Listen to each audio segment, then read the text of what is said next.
हे जालना जिल्ह्यामध्ये निर्माण झालेल्या डिझेल टंचाईचा थेट फटका ट्रान्सपोर्ट व्यवसायाला बसलेला आहे आणि डिझेलच्या टंचाईमुळे गाड्यांच्या फेऱ्या निम्म्यावर आलेल्या आहेत। दररोज 6 ते 7 कोटी रुपयांचा आर्थिक नुकसान या सगळ्यांना सहन करावं लागतंय, अशी माहिती जालन्याचे ट्रान्सपोर्ट युनियनचे अध्यक्ष सुरेश उपाध्याय यांनी दिलेली आहे। तर जिल्ह्यामध्ये डिझेलची टंचाई निर्माण होण्यापूर्वी दररोज साधारणतः 1500 ट्रकची ये-जा होत असायची, मोठी आर्थिक उलाढाल होत असायची। मात्र आता डिझेलचा तुटवडा आहे आणि त्यामुळे केवळ 700 ते 800 ट्रकच रस्त्यावर धावतात।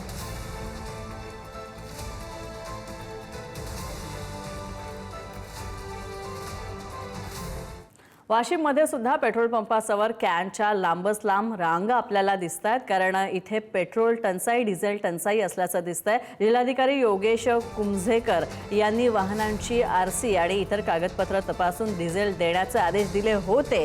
त्यानुसार आता कागदपत्र तपासूनच कॅनमध्ये 50 लिटर डिझेल दिलं जात आहे आणि त्यामुळे आता डिझेलची साठवणूक करणाऱ्यांवर काही प्रमाणात अंकुश बसलेला आहे। तर येत्या काही दिवसांमध्ये डिझेल पंपावरील रांगा कमी होईल अशी चित्र निर्माण होण्याची शक्यता आहे।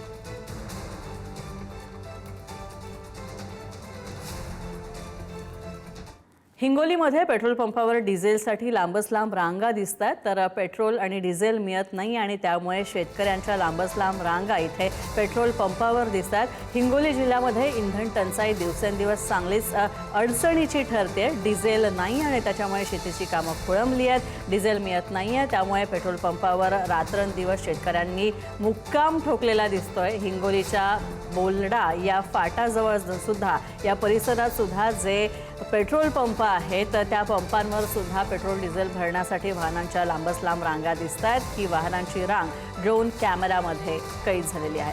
आपण पाहतोय ड्रोन कॅमेराने टिपलेली ही या परिसरातली दृश्य। हिंगोलीतल्या पेट्रोल पंपाच्या बाहेर कशा प्रकारे लांबच लांब वाहनांच्या रांगा दिसत आहेत। मोठमोठाले ट्रक्स, गाड्या, ट्रॅक्टर्स इथे आपल्याला इंधनासाठी आलेले दिसत आहेत।